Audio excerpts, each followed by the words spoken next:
Welcome to our YouTube channel for daily jobs update. और आज हम इस वीडियो में NPCIL के new recruitment notification online form apply process के बारे में पूरी जानकारी लेकर आ चुके हैं और मेरे दोस्त आपको पूरी जानकारी देंगे। जी हाँ दोस्तों, यहाँ पर nuclear power corporation of India limited NPCIL ने scientific assistant, stipendiary training, assistant grade first, nurse और टेक्नीशियन और एक्सरे टेक्नीशियन के खाली पदों को भरने के लिए नोटिफिकेशन रिलीज कर दिया है। कैसे आप इस भर्ती के लिए बिना कोई मिस्टेक किए हुए अपना फॉर्म अप्लाई कर सकते हो, इसकी पूरी जानकारी हम आपको स्टेप बाय स्टेप रजिस्ट्रेशन से लेकर प्रिंट तक इस वीडियो में देंगे। बस आपको इस वीडियो को स्किप के बिना शुरू से लेकर एंड तक देखना है। उसके बाद वीडियो पसंद आए तो इसे लाइक और शेयर कर दें। चैनल पर नए हो तो इसे सब्सक्राइब कर लें। साथ ही साथ दोस्तों, आपको फॉर्म अप्लाई करते हुए जो भी प्रॉब्लम फेस हो रही है उन सभी का हल आपको इस वीडियो में मिल जाएगा। और हम आपको ये भी बता देंगे कि कौन सी वो कॉमन मिस्टेक है जिसे करने से आपका एप्लीकेशन फॉर्म रिजेक्ट हो सकता है। आपको उस मिस्टेक से बचना है और अपना फॉर्म रिजेक्ट होने से बचाना है। तो बिना कोई वक्त गंवाए चलिए शुरू करते हैं। आपको इस वीडियो के डिस्क्रिप्शन बॉक्स में हमारी वेबसाइट का लिंक मिल जाएगा। यहाँ पर आपको इस भर्ती के रिगार्डिंग सभी डिटेल्स प्रोवाइड कर गई है। Nuclear power corporation of India limited NPCIL ने scientific assistant B, stipendiary training scientific assistant STS से और stipendiary training technician ST technician, assistant grade first HR, assistant grade first F&A, assistant grade first C&MM, nurse A, technician और C और x ray technician के खाली पदों को भरने के लिए नोटिफिकेशन रिलीज कर दिया है। टोटल 391 वैकेंसीज हैं जिनको भरने के लिए आपसे आवेदन पत्र मंगाए जा रहे हैं। आप 12 मार्च 2025 से 1 अप्रैल 2025 तक अपने फॉर्म अप्लाई कर सकते हो। 10वीं 12वीं पास डिग्री डिप्लोमा धारक कैंडिडेट अप्लाई कर सकते हैं। 18 से 30 साल आपकी आयु सीमा रखी गई है। ऑल इंडिया से आप ऑनलाइन अप्लाई कर सकते हो। उसके लिए आपको पेज को नीचे स्क्रॉल डाउन करना है, इंपोर्टेंट लिंक सेक्शन में आना है, ऑफिशियल नोटिफिकेशन PDF लिंक पर क्लिक करके इस भर्ती के नोटिफिकेशन को ओपन कर लेना है और इसमें से आपको पूरी डिटेल रीड कर लेनी है। कौन सी कैटेगरी के लिए कितनी नंबर ऑफ वैकेंसीज है, कौन सी पोस्ट के लिए कितनी वैकेंसीज है, कैसे आप अप्लाई कर सकते हो, पूरी जानकारी आपको इस नोटिफिकेशन में प्रोवाइड कर दी गई है। आप इसे केयरफुली रीड करें, उसके बाद अपना फॉर्म अप्लाई कर लें। फॉर्म अप्लाई करने के लिए भी आपको हमारी वेबसाइट के इसी पेज पर ही अप्लाई ऑनलाइन का लिंक दिया गया है। जैसे ही आप इस लिंक पर क्लिक करेंगे तो आपके सामने यहाँ पर NPCIL का ये ऑफिशियल पोर्टल ओपन हो जाएगा। यहाँ पर इसे अगर आप इंग्लिश में करना चाहते हैं तो यहाँ पर इंग्लिश की टैब पर क्लिक करके इसे इंग्लिश में कर ले। व्यू को हिंदी में आप रखना चाहते हैं तो हिंदी में ही रहने दें। यहाँ पर आने के बाद गाइड, अगर आपने इस भर्ती के लिए पहले से रजिस्ट्रेशन कर रखा है, आपको यहाँ पर अपनी लॉगिन ID एंटर करनी है, अपना पासवर्ड एंटर करना है, ये कैप्चा कोड यहाँ पर एंटर करना है और लॉगिन की स्टेप पर क्लिक करके अपने डैशबोर्ड में लॉगिन कर लेना है और फिर वहां से आपको अपना फॉर्म अप्लाई करना है। और अगर आप इस भर्ती के लिए फर्स्ट टाइम अप्लाई करने जा रहे हो तो सबसे पहले यहाँ पर आपको अपना रजिस्ट्रेशन करना होगा। उसके लिए आपको नवीन पंजीकरण हेतु क्लिक करें, आपको इस टैब पर क्लिक कर देना है। उसके बाद आपके सामने यहाँ पर रजिस्ट्रेशन का फॉर्म ओपन हो जाएगा। यहाँ पर आपको ओके आई अंडरस्टैंड इस ऑप्शन पर क्लिक करना है। यहाँ पर आने के बाद आपको यूनिट ऑटोमेटिकली सिलेक्ट मिल जाएगी NPCIL की और एडवर्टाइजमेंट नंबर भी आपको ऑटोमेटिकली यहाँ पर सिलेक्ट मिल जाएगा।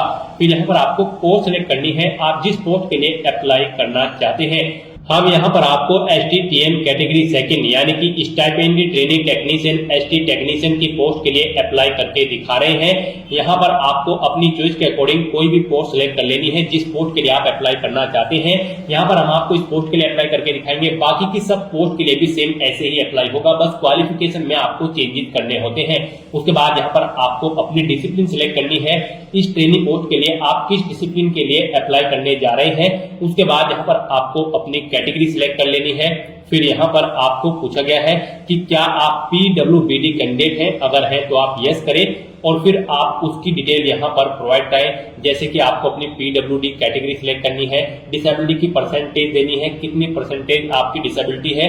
और अगर आप PWBD कैंडिडेट नहीं हो तो यहाँ पर आप सिंपली नो ऑप्शन सिलेक्ट करें। उसके बाद यहाँ पर आपको अपनी पर्सनल डिटेल देनी है। यहाँ पर आप मिस्टर, मिसिज या डॉक्टर अपने अकॉर्डिंग ऑप्शन सिलेक्ट करें। फिर यहाँ पर आप अपना फर्स्ट नेम एंटर करें, उसके बाद मिडिल नेम है तो वह एंटर कर दे, लास्ट नेम है तो वह एंटर कर दे, नहीं है तो आप इन कॉलम को खाली छोड़ दें। फिर आप अपना जेंडर सिलेक्ट करें, अपनी डेट डेट ऑफ बर्थ आप यहाँ पर इस कैलेंडर में से सिलेक्ट करें, अपनी नेशनलिटी आप सिलेक्ट कर लें और फिर यहाँ पर आप अपना आधार नंबर एंटर कर दें। उसके बाद यहाँ पर आपसे पूछा गया है कि क्या आप एनपीसीआईएल में सर्विस करते हैं या कोई एम्प्लॉय है एनपीसीआईएल के, अगर है तो आप यस करें और फिर यहाँ पर आप उसकी डिटेल दें, जैसे कि आप एनपीसीआईएल की पहले यूनिट सेलेक्ट करें, अपना एम्प्लॉयमेंट नंबर दें और अगर नहीं आप एम्प्लॉय हैं एनपीसीआईएल के तो यहाँ पर आपको नो ऑप्शन सिलेक्ट कर लेना है। नेक्स्ट यहाँ पर आपसे पूछा गया कि क्या आपको एज में रिलेक्शन चाहिए। यहाँ पर अगर आप 1984 के दंगों के पीड़ित हैं तो यहाँ पर आप यस करें, नहीं तो नो ऑप्शन सिलेक्ट करें। फिर यहाँ पर अगर आप dependent defence personnel killed person है तो यहाँ पर आप यस करें तो आपको एज में रिलेक्शन मिलेगा, नहीं तो आप नो ऑप्शन सिलेक्ट करें। फिर अगर आप एक सर्विसमैन हो तो आप यस करें, फिर आपको एज में रिलेक्शन मिल जाएगा, नहीं तो आप नो ऑप्शन सिलेक्ट करें। उसके बाद यहाँ पर आपसे पूछा गया है कि क्या आप विडो डाइवोर्स वुमेन है, अगर है तो यहाँ पर आप यस करें, नहीं तो नो ऑप्शन सिलेक्ट करें। उसके बाद आपसे पूछा गया है कि क्या आप एनपीसीआईएल में कॉन्ट्रैक्ट या फिर फिक्स टर्म बेसिस पर कार्यरत हैं, अगर है तो यस करें, नहीं तो नो ऑप्शन आप सिलेक्ट करें। यस करेंगे तो आपको यहाँ पर एज में रिलेक्शन मिलेगा, नो करेंगे तो आपको एज में रिलेक्शन नहीं मिलेगा। उसके बाद यहाँ पर आपको अपने रजिस्ट्रेशन की डिटेल देनी है।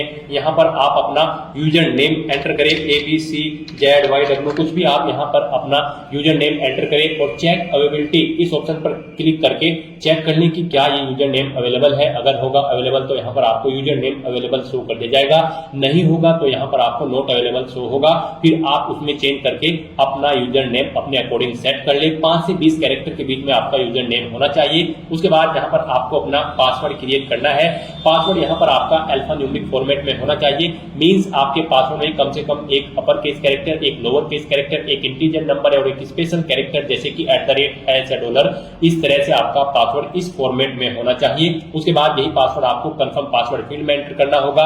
फिर आपको अपनी ईमेल आईडी यहाँ पर एंटर करनी है, अपना मोबाइल नंबर आपको यहाँ पर एंटर करना है, ये कैप्चा कोड यहाँ पर आपको एंटर करना है और फिर आपको गाइड यहाँ पर रजिस्टर की इस टैब पर क्लिक कर देना है।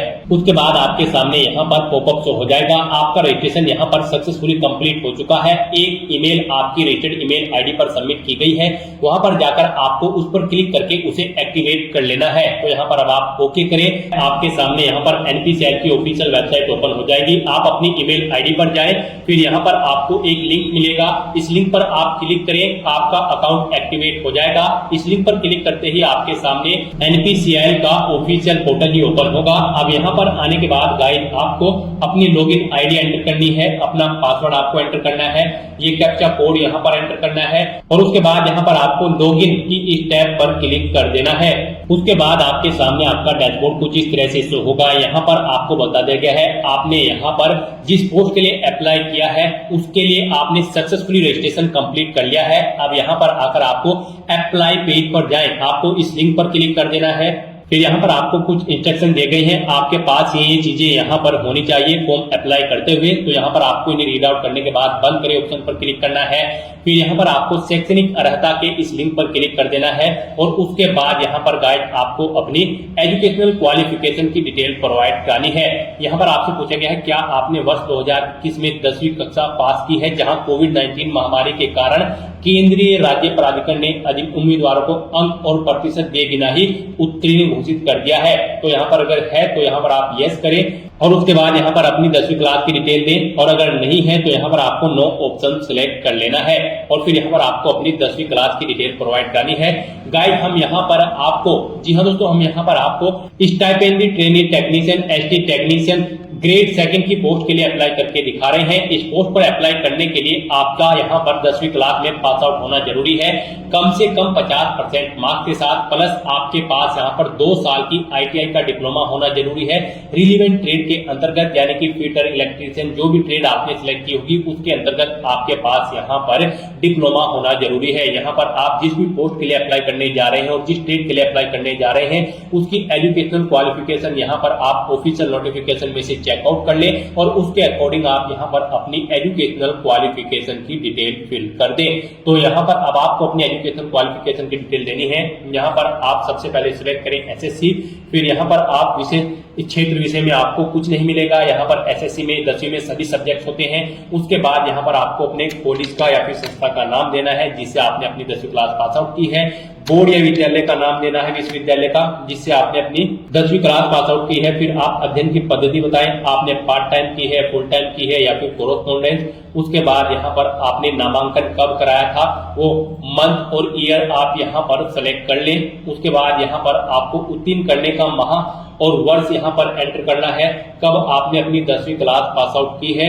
उसके बाद यहाँ पर आपको अपनी परसेंटेज देनी है, आपने 10वीं में यहाँ पर कितने परसेंट मार्क्स ऑब्टेन किए हैं। उसके बाद यहाँ पर आपको अपनी आईटीआई की डिटेल लेनी है, यहाँ पर आप आईटीआई ऑप्शन सेलेक्ट करें। फिर यहाँ पर आप अपनी ट्रेड सेलेक्ट करें। फिर आप कॉलेज या संस्था का नाम दें जिससे आपने अपनी आईटीआई कंप्लीट की है। बोर्ड या विश्वविद्यालय का नाम यहाँ पर आप दें। फिर यहाँ पर आपको बताना है आपने पार्ट टाइम की है, फुल टाइम या फिर कोरोस्पोंडेंस, आप ऑप्शन सेलेक्ट करें। फिर आपने कब इसमें एडमिशन लिया था वो डेट यहाँ पर आप सिलेक्ट करें, मंथ और ईयर। और ऐसे ही आपने कब पास आउट की है वो मंथ और ईयर यहाँ पर आप सिलेक्ट कर लें। फिर यहाँ पर आपने कितने परसेंट मार्क्स ऑब्टेन किए हैं वो यहाँ पर आप एंटर कर दें। इस तरह से आपको अपने एजुकेशन क्वालिफिकेशन की डिटेल प्रोवाइड करनी है। फिर यहाँ पर आपको आईटीआई के लिए अंतिम अंक तालिका के परिणाम जारी होने की अधिसूचना दिनांक यहाँ पर इस कैलेंडर में से सिलेक्ट कर लेनी है।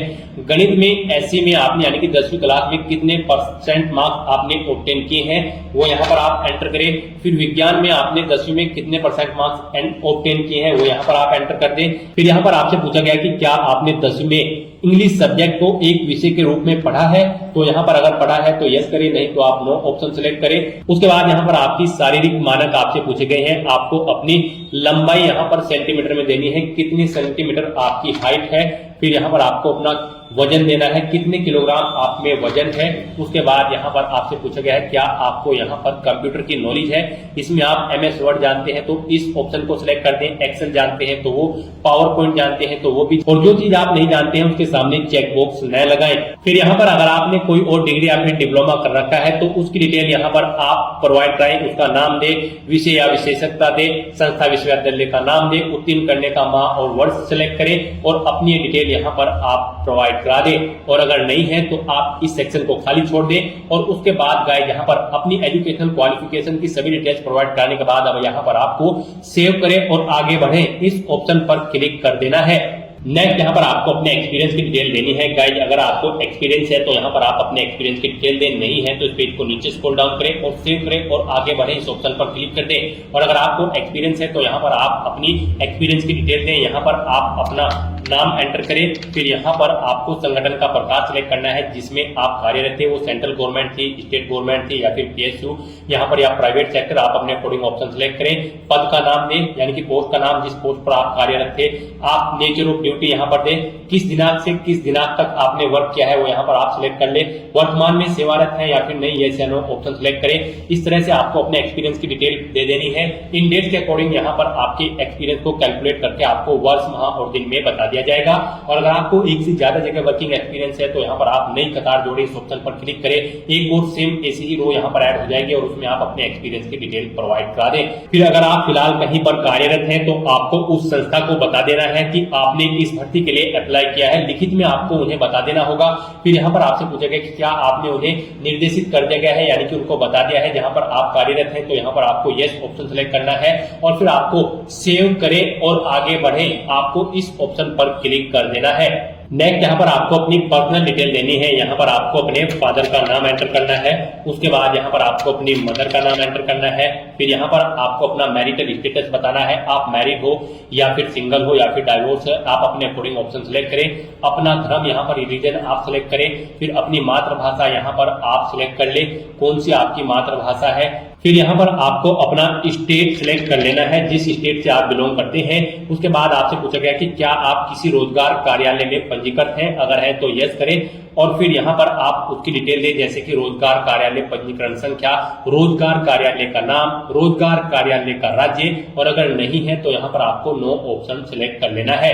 फिर यहाँ पर आपको अपने एड्रेस की डिटेल देनी है। यहाँ पर आप अपना एड्रेस दें, उसके बाद आप अपना स्थायी पता यहाँ पर एंटर करें। और अगर आपका स्थायी पता आपके कोरोस्पोंडेंस एड्रेस के अकॉर्डिंग सेम है तो यहाँ पर आप इस चेकबॉक्स को ओके कर दें। ऑटोमेटिकली आपका स्थायी पता आपके कोरोस्पोंडेंस एड्रेस के अकॉर्डिंग फिल हो जाएगा। यहाँ पर उसके बाद आपको आपको अपना निकटवर्ती railway station, nearest railway station enter करना है। फिर आपसे पूछा गया कि क्या आपका कोई करीबी रिश्तेदार एनपीसीआईएल में कार्यरत है, अगर है तो यस करें और फिर उसकी डिटेल यहाँ पर आप दें, जैसे कोई रिश्तेदार का नाम, उसका पद, स्थल या परियोजना, और फिर यहाँ पर आपको उसका आपके साथ क्या रिश्ता है वो देना है। और अगर नहीं है तो यहाँ पर आप नो ऑप्शन सेलेक्ट करें और उसके बाद गाइड यहाँ पर आप सेव करें और आगे बढ़े इस ऑप्शन पर क्लिक कर दें। नेक्स्ट यहाँ पर आपको अपने डॉक्यूमेंट अपलोड करने हैं। यहाँ पर आपको अपना फोटो सिग्नेचर अपलोड करने हैं। आपको दी गई गाइडलाइन के अकॉर्डिंग अपने डॉक्यूमेंट अपलोड करने होंगे, अदरवाइज आपका एप्लीकेशन फॉर्म रिजेक्ट हो सकता है। यहाँ पर आपका फोटो 10 से 50 केबी के बीच में होना चाहिए, जेपीजी या फिर जेपीईजी फॉर्मेट में, और आपके जो सिग्नेचर है वो 20 केबी से कम होने चाहिए, ये भी जेपीजी या फिर जेपीईजी फॉर्मेट में होने चाहिए। किस तरह से आपके फोटो सिग्नेचर होने चाहिए उसके लिए आप यहाँ पर स्वीकार्य एवं अस्वीकार्य फोटो के नमूने इस लिंक पर क्लिक करें। आपके सामने ये पीडीएफ ओपन होगी, यहाँ से आप चेकआउट कर ले। आपका फोटो 10 केबी से 50 केबी के बीच में होना चाहिए।